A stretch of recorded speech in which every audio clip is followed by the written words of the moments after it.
stuff that we talk about. He may have issues with me personally. That's fine. I don't care at all. Like, I do care insofar as I find it really funny. I think it's really entertaining.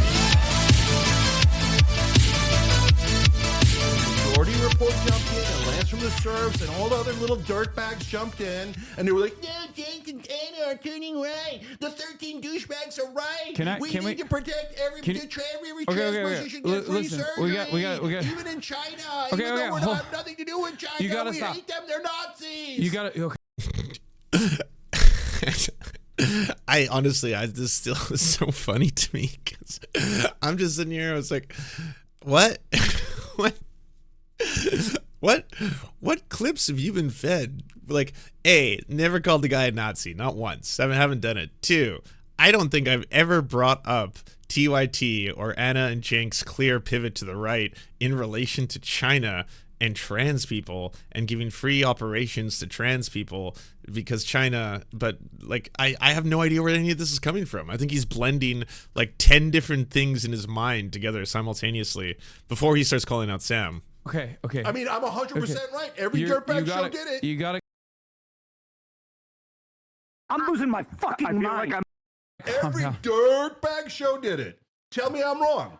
This is reframing an issue that is now we've moved away from the electoral consequences of a trans ad to your own personal anger and frustration that you have with left-wing media online. Look, the idiots are making everyone think they are the left. They're like, we're the left, we're the real left. Okay, we are super extreme. We want free surgeries for every criminal. Yes, we're the left. And oh, Nazi.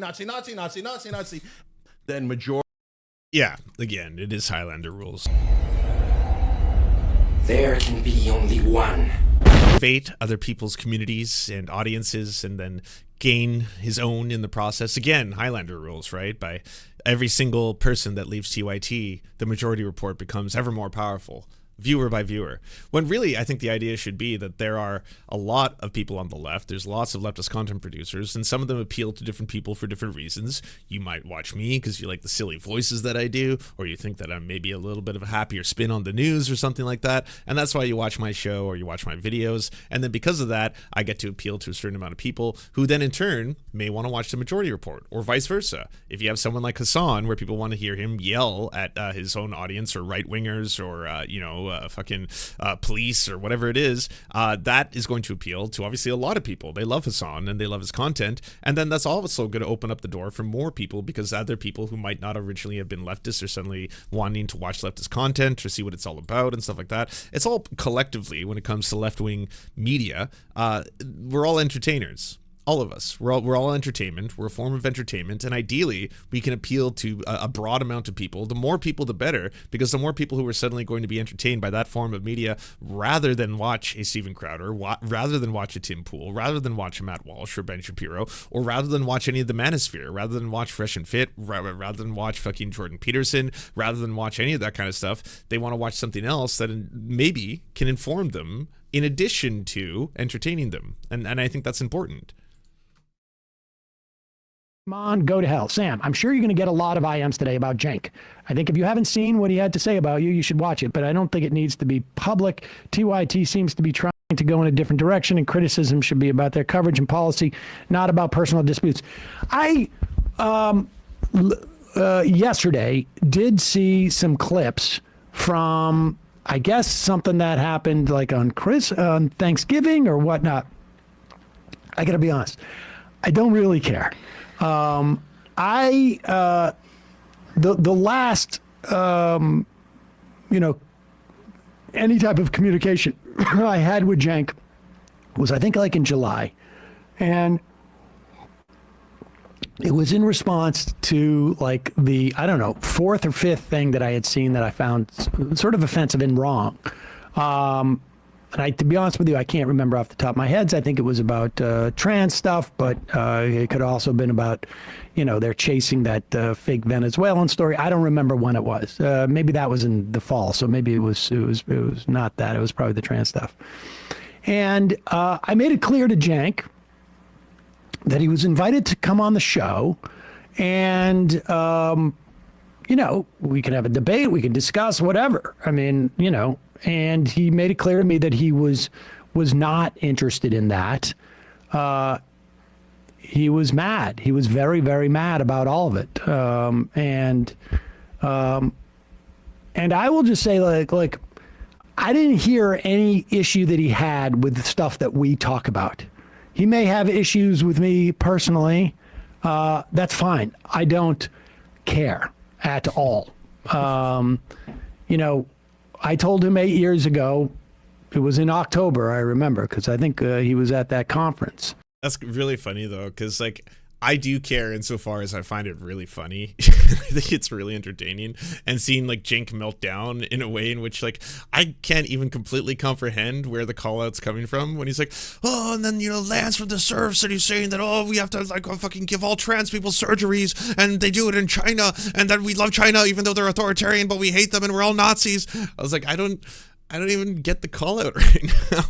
I understand the call out from like the entire, I did push back on TYT for two main categories. One, yes, inclusive language, which again, they know is fucking something they talked about in the exact same way I did like 8 months prior. So it's not exactly a surprise. I think that's y'all changing your positions to try and cater to a different audience. But the other one is obviously on the way that they hyper focus on stories, usually surrounding propaganda, usually surrounding things like, hey, prison abolition, the vilification of immigrants, the hyper sensationalization of stories surrounding crime insofar as it's probably going to benefit state power. It's probably going to benefit people who are looking to, again, utilize these stories that really scare you. They're very scary stories when you hear them, right? You're going to be like, oh my God, whoa, apparently Venezuelan gangs are taking over this entire apartment block, and it's horrifying, and the left won't talk about it because the left are too scared of being called racist or xenophobes, but this is something that concerns everyday people, and what are we going to do about that? Like, yeah, I call out and I push back on that.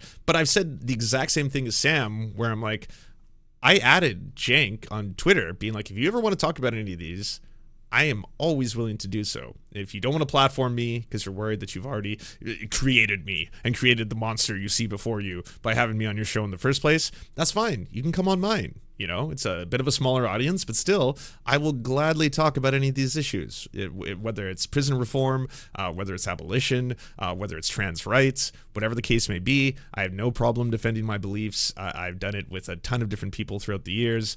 I got no problem with it, but there's never a response, right? It's basically just like, no, the Serfs calls me a Nazi because they think they're so pure and they're one pure left and they want to just be we're the one true leftists and all this kind of stuff, which, again, not things I've ever done. Never called them a Nazi. Never said that I am the one true leftist or the one vanguard of the left or the proper proletariat or something like that.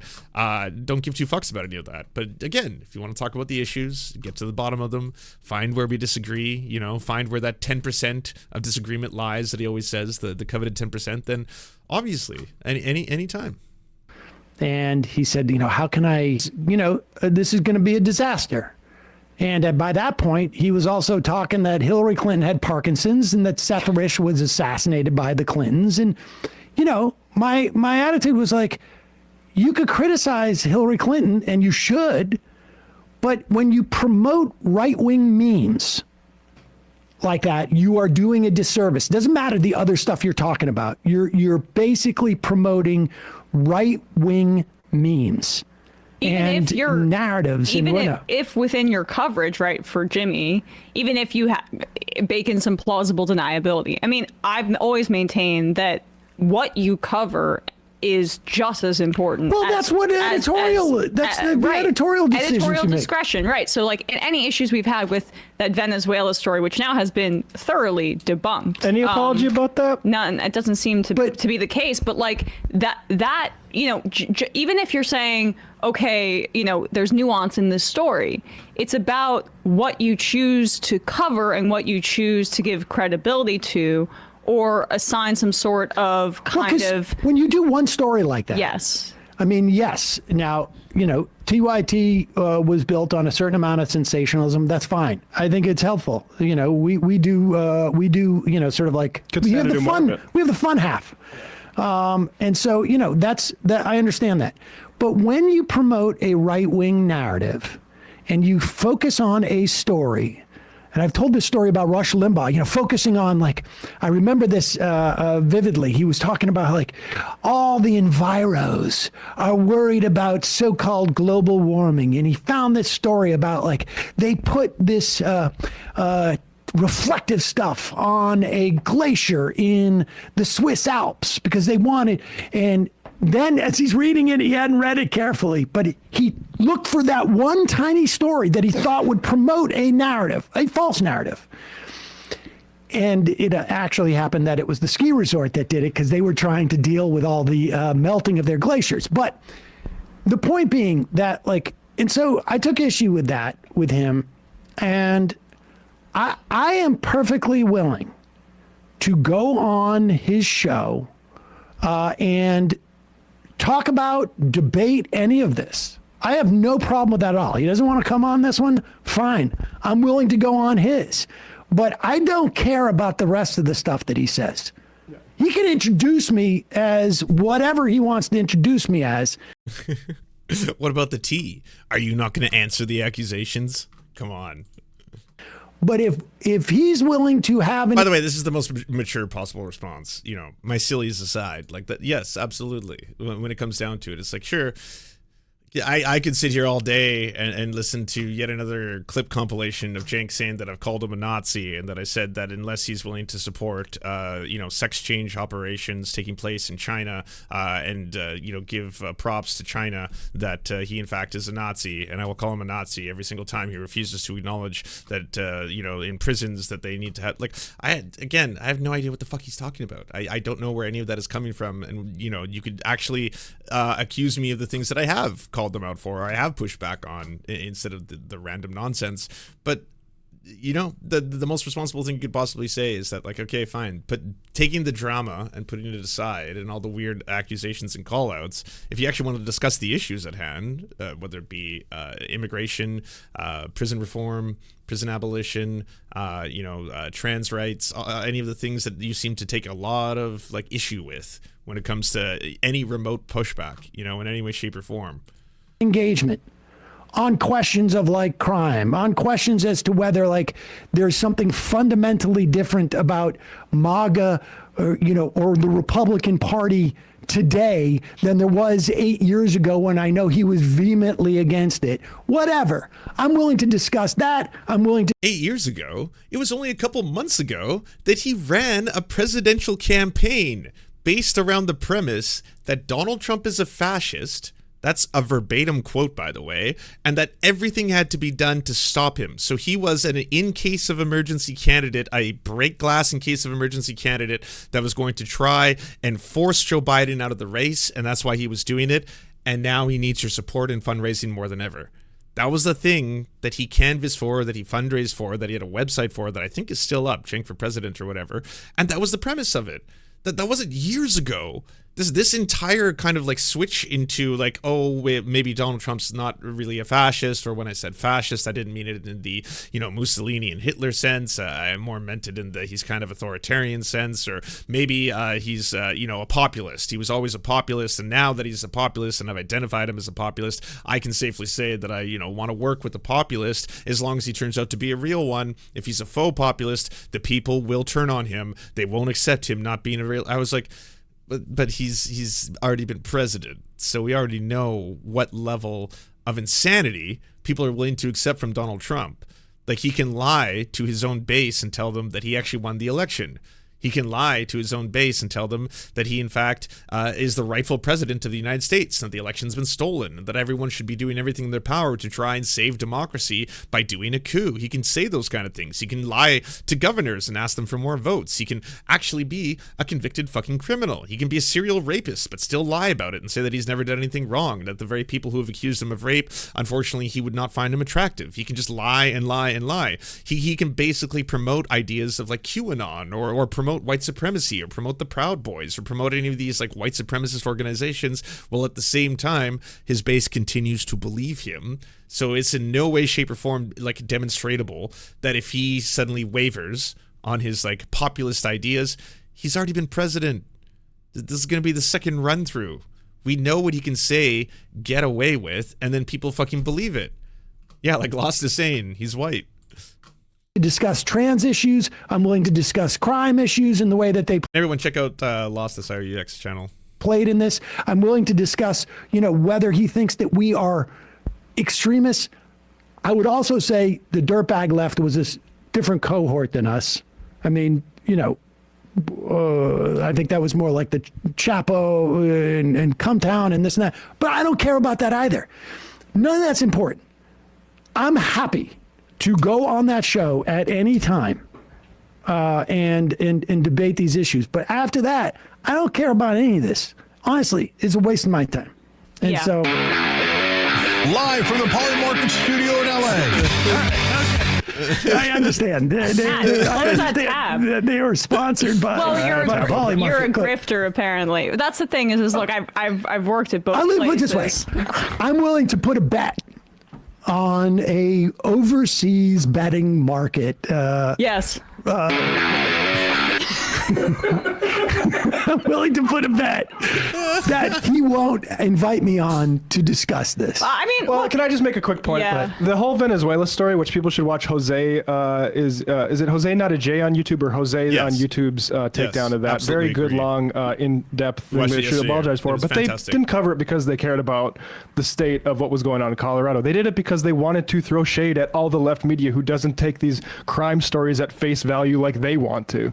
yeah. And that's always the case, and that's like one of the things like I actually take a lot of issue with it because I get called out consistently, and I was called out by a lot of people where they're like, "Why are you infighting? Why are you attacking the left?" And I was like, "I'm responding. I'm responding A to a call out by Cenk in this case, and B in another case, it's that these segments, these ones that are always like tough on crime."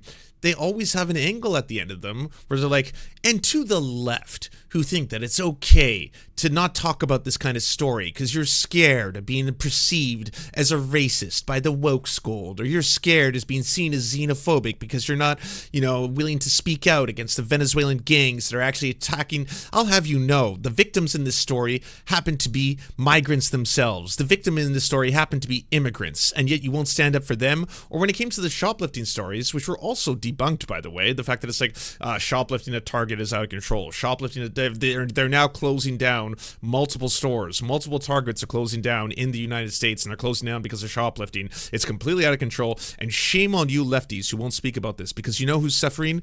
The workers of those stores. The people who have to work at that store and deal with thieves, with crime, with the criminal element, and yet you're not willing to stand up for the workers? Well, no, but like in this case, it turns out that Target and the stores that closed down, especially the stores in areas of New York, they didn't close down in the regions in which shoplifting was the most prevalent. There was research into this that showed that the Target stores had more shoplifting at locations that stayed open. The reason for closing down a lot of the stores was that the consumers in those areas happened to be in more impoverished communities and weren't able to buy as much of the products in those locations, but they blamed the entire thing on shoplifting. This same company, by the way, that we should be pointing out, has had numerous lawsuits against it for wage theft, for not properly paying their workers, for not properly treating their workers well. And that is the most common form of theft. It's not shoplifting, it's wage theft. There's a huge inverse, and there's a problem with most mainstream media, and in this case, TYT is joining the bandwagon in always reporting on petty crime as the most scariest, dangerous thing that is happening to society that gets you all at home really afraid, because you're like, I'm looking at footage right now of a burning car. I'm looking at footage right now of guys smashing into buildings. I'm looking at footage right now of people looting just right out of the stores. And yes, shoplifting occurs. Yes, people break into cars. Yes, there is theft. But when you look at the raw numbers, the media doesn't concentrate on the stories that will actually hold people in power to account. The people who rip off workers on a really large scale, on a regular basis. And there's not really an oversight committee to be able to go after these people to the degree in which needs to be enforced. So instead, we say scared about the poorest people in society, especially people who happen to be shoplifting items that aren't necessarily televisions, jewelry, stuff like that. Like the people who are shoplifting, diapers, baby formula, that kind of shit. When you see that on the news and you're just like, okay, well, I think that kind of speaks more to there being a problem with people being able to afford a lot of these basic goods than it does that every one of these horrifying criminals needs to be locked up instantaneously. And it's not that the left is unwilling to call out violent criminals. It's that, why are you hyper focusing on that? You are the media. You tell the story. When you tell and shine a light on a specific story, the intent behind that is to make people concerned about that issue. So how often are you shining your light, say, on corporate greed? And how much more does corporate greed damage society, especially poor people, especially the working class, than, say, the petty criminals? No one is ever going to want to be on the defensive of a guy who had been released from jail and is stabbing people. I've had to say that so many times. No one's on the other end of that. No one's like, oh no, it's a good thing that there's a person walking through New York who's punching old grandmothers in the face. That's definitely what I'm for. And if you don't believe in that, you're not a true leftist. It was in the Communist Manifesto. No, it's not. But it's like a lot of these problems, especially criminals, especially petty crime, they have a lot more societal causational reasons. There's a lot more reasons why these problems become exacerbated. There's like that study that shows like once rent increases by like $200, homelessness increases by like 7%. I would say that there's like usually an increase in the amount of poverty as there is an increase in the amount of difficulty for people to afford basic living expenses. And as those basic living expenses increase and the cost of consumer goods increases and the cost of rent goes up, well then there's going to be more working poor. There's going to be more people having difficulty. And that's who, as leftists, we should be shining a light on. Not on the random immigrant who committed this assault, which everyone agrees is horrible. That's a bad thing. That's too bad. But are the majority of violent crimes being committed by immigrants, or are they committed by naturally born or naturalized citizens? In fact, natural-born citizens of the United States commit more crime than immigrants do to the United States. So again, that's something else that you should be focusing on if you really just want to focus on violent crime. Violent crime. I actually have that button. Violent crime. There you go. And then taking it at face value, I think showed itself. It's just like crazy to me. I mean, look, I didn't see all of it. I did see when he called you a grifter, and I think if we're grifting, we're doing a pretty bad job. But like the notion that you bring up Jimmy, I think he has a misunderstanding of what you were even communicating when you're saying you're trying to take Jimmy's audience. Like, you're not trying to say you want to take it so that you make more money. I think we've been kind of hands off with this stuff with TYT because largely we don't like to really go after our allies. And usually and especially because I had personal relationships there, but we get IMs and people want us to respond to it. And increasingly we're going to have to, because they have decided that they're basically kind of doing a much more, I would say, centrist channel at this point. And so when they're giving credibility to right-wing talking points, we want to respond to that, not because we're trying to make money. And I know, and I'd like to announce Matt Pack. I got a new political action committee that I'd like to announce. Not to make money or running for president or whatever, like not to do any of that, but to basically try to de-radicalize people by mocking them and by changing their minds. When you were talking about Jimmy, and I know this because we've had these conversations and because we do it with right-wingers, it's because it's also really addictive too, right? Like Cenk was again getting maybe a couple hundred to 1,000 likes on a single tweet, and since putting these kind of like more favorable to MAGA tweets out there, you can just see the numbers speak for themselves. Like 80k likes, 11k likes, 12k likes. I've been trying to figure out why I'm more optimistic now than I was before the election, even though I was so against the guy who won. I now know MAGA is not my mortal enemy, and neither is the extreme left. My mortal enemy is the establishment, and they have been defeated. How? How was the establishment defeated with the election of Donald Trump and the Republicans to all three branches of government? Like, again, that's a laughable take. One in which you're clearly trying to position yourself to be more favorable to a Republican administration, more favorable to a Republican audience. I understand that part, while at the same time not trying to alienate every single member of the progressive wing of your consistent and already established audience, but also trying to do something which, again, like, no one is going to read that as a leftist and be like, wait, what? There's I think a combined like $311 billion worth of wealth between the core members of the Trump administration who have been announced so far. They are a combination of war hawks, of neocons, billionaires, multimillionaires, and deeply entrenched within the capitalist system. The elites, the day after the election, like billionaires, got a surge of money when a whole bunch of people started pouring money into the stock market. Like, it's just one of those things where it's unbelievable to try and frame it this way, where like in any way the establishment or the elites or those with power or those with capital have been affected. They haven't. It's not just the establishment candidate lost, it's that their media is mortally wounded. The source of their strength was not insipid politicians like Mitch McConnell and Joe Biden. The source of their strength was their propaganda machine, the mainstream media. Now, online media is strong enough that their oppressive monopoly on the American mind has been broken. Now, we're in the jungle. They hate that. I love it. This uncontrolled marketplace of ideas is where I'm home. I'd rather be in populist woods than in an establishment prison. And, like, there is a huge distrust for mainstream and corporate media. That is very, very true. And there's absolutely a huge distrust for, you know, people not wanting to watch CNN, MSNBC, ABC, all that kind of stuff. But that didn't change with the election of Donald Trump a second time. That wasn't Donald Trump getting elected that suddenly, oh, the elites are running. The elites are scared. Oh, they're terrified now. You have to combat these bad ideas head on and try to change people's minds in that regard. And Jimmy has shown himself since that time period, since you had that conversation, to be a grifter in and of himself. And you were right about that. And so if we're responding to somebody peddling right-wing talking points, the problem is the peddling of the right-wing talking points. Yeah, and look, people can have different opinions, but I think, like, you know, the crime stuff was pretty clear. If you look at Donald Trump's, like, one of the biggest cohorts of people who voted for Donald Trump, I had it somewhere around here, they believed that crime was at an all-time high in this country.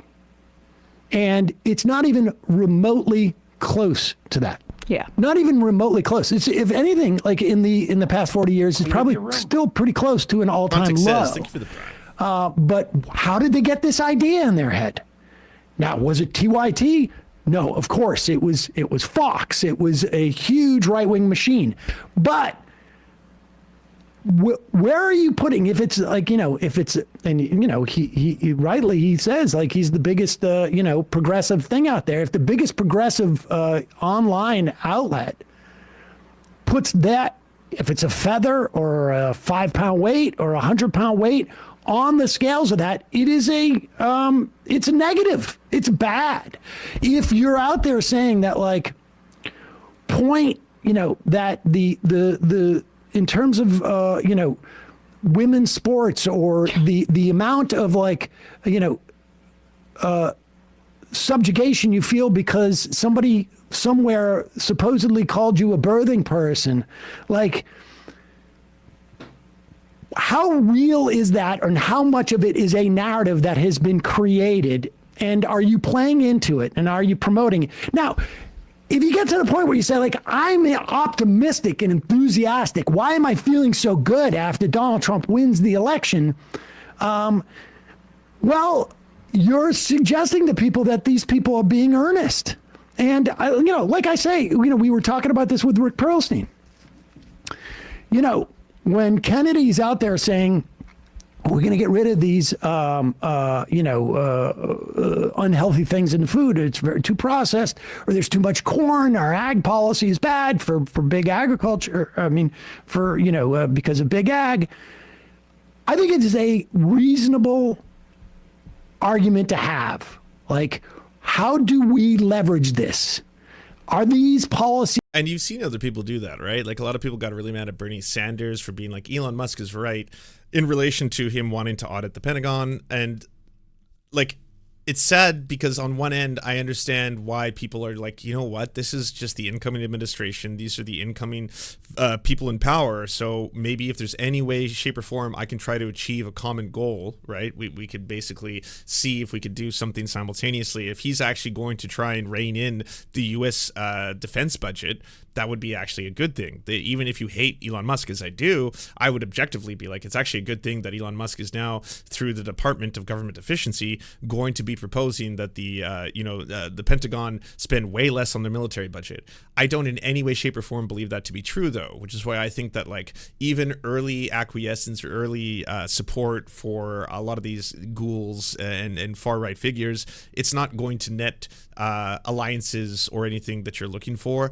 When it comes comes to RFK Jr., there was a really good interview that Sam did actually with someone recently who was talking about how a lot of his policies actually align to very similar ideals that were done by Nazi Germany, speaking about the Übermensch, speaking about the ideal candidate, the healthy ultimate human, which they of course believe to be, the Aryan race and all that racist bullshit, Nazi stuff. But the idea that in order for everyone to be healthy, to make America healthy again, we are going to have a strict fitness regimen, a strict diet, both of which are things that people within certain economic classes are going to be able to afford, and people who are not, or people who may have disabilities, or people who have dietary restrictions or things that they can't eat, are obviously going to suffer from. People who are in food deserts are not going to have access to a all organic, diet that is incredibly high in protein and low in saturated fats and low in salt and sugar, and have time to both buy those groceries, take them home, cook them properly. And if anyone falls below the required ratio, then they won't get whatever weird tax bursaries or incentivizations are put forth. Like a lot of that stuff, on its surface, it may sound as if he's trying to do something good. I think it would be a net benefit, even if he's like a quack, if he was able to pass something that basically restricted the amount of high glucose corn syrup, the amount of high amounts of sugar, the amount of high amounts of salt that are present in a lot of foods, especially processed foods. If he was able to do that successfully in a way that it was going to actually improve the general health of Americans, that's a net benefit, even if he's a very shitty person. But the problem is, on one end, you have people who speak and say that these are our ideas, are our goals, or, you have faux populists like Donald Trump who say that he actually cares about the working class, and their, proclamations versus what they actually implement are dramatically different. That's the entire reason it's faux populism and not populism. He will put forth a lot of policies in which he says, yeah, I care about the workers, I care about the working class, and then he will give tax breaks to the richest and most powerful corporations that are going to benefit the extreme wealthy. If it comes to RFK Jr., do I think that he's going to be able to butt heads with some of the most powerful lobbyists and food conglomerate and corporations in American, the suppliers of the majority of American food come down to like 11 multinational corporations that are unbelievably powerful. So is he suddenly going to be able to hold them to account? Or is this something in which maybe it's going to become an issue of calorie ratioing or tax incentives for those who have enough free time to exercise to X amount of hours a day and demonstrate it on a Fitbit or something similar to that like certain companies have tried to implement, where it just starts to become kind of a dystopian corporate hellscape where they track your heart rate and monitor how many steps you do every day in order to make sure that you're losing the proper amount of weight to get the tax cut or tax exemption. Is it going to be more that direction than it is going to be him actually holding these terrible companies accountable? Unfortunately, I haven't seen anything, especially from the Republicans or MAGA, that indicates they're ever going to hold the most powerful accountable in any way. These good policies, are they bad policies? Are they policies that if we promote, will it expose these people's failure to do this stuff and hurt their electoral chances or whatnot? Because, the fact of the matter is, never for a moment do I think that Kennedy is going to do these things, A, and B, never for a moment do I think that he's going to be a net positive. And so there's a nuance in there, but that's not what is happening. That's not what we're seeing. And so that's it. That's it. As far as the grifting, anybody who has watched this show can make their own assessment and go and look. It's just pretty clear. It's the politics more than the commerce that bug me more. And I would just say, you mentioned the delineation between TYT and what Fox News does. Fox News, October 9th, progressive journalist unleashes on liberal intolerance that drove her away from the Democratic Party. They fed that machine. So if now's the time for recrimination, fine, let's let it get shaky. Let's actually look at we were too supportive of trans people. You fed propaganda about immigrants and this thing in October of 2024.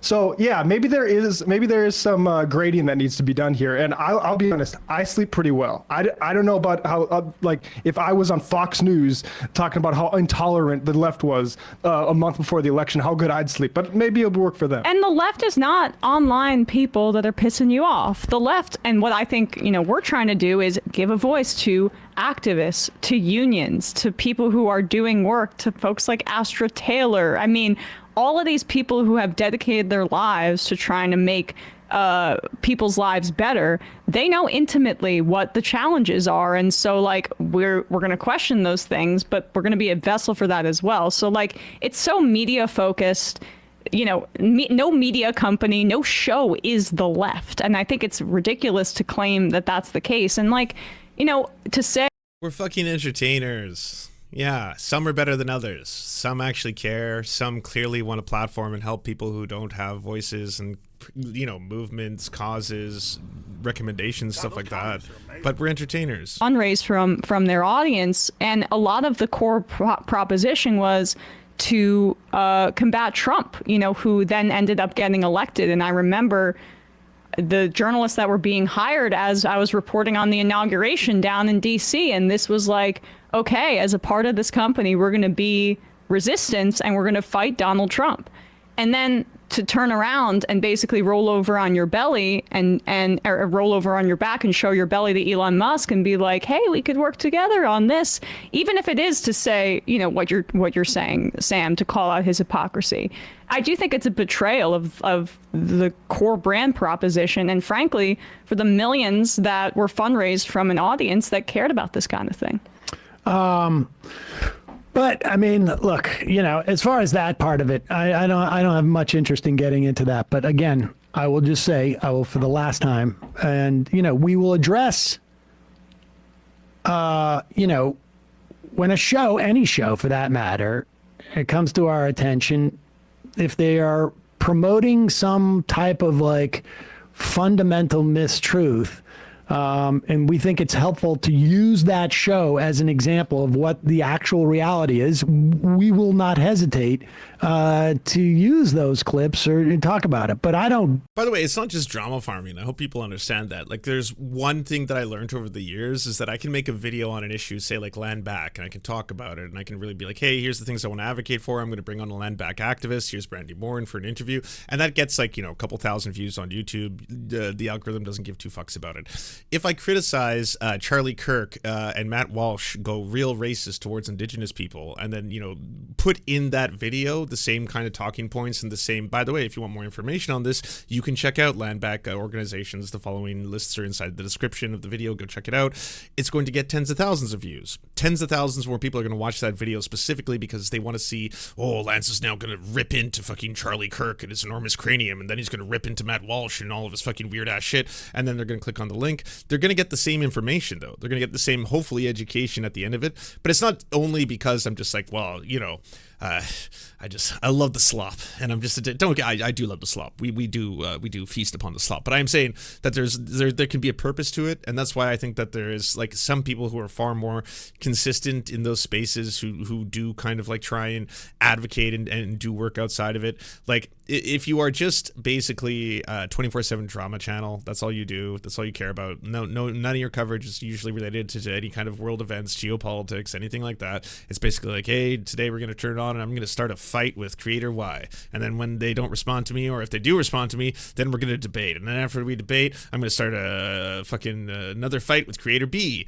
And then if they do respond to me, fantastic. If they don't, well, then I'm going to move on to creator C. Oh, I pissed off creator C real good. All right, now they want to come on the stream. Now we're going to debate, and we're going to have some fun and some more fireworks. And oh, look at my view count goes like this the whole time, and it's exciting, and what a roller coaster. But like at the end of the day, there's not going to be really much like substance behind it, you know? Yeah, I know, we all have to bow before the Lord and Savior that is the algorithm.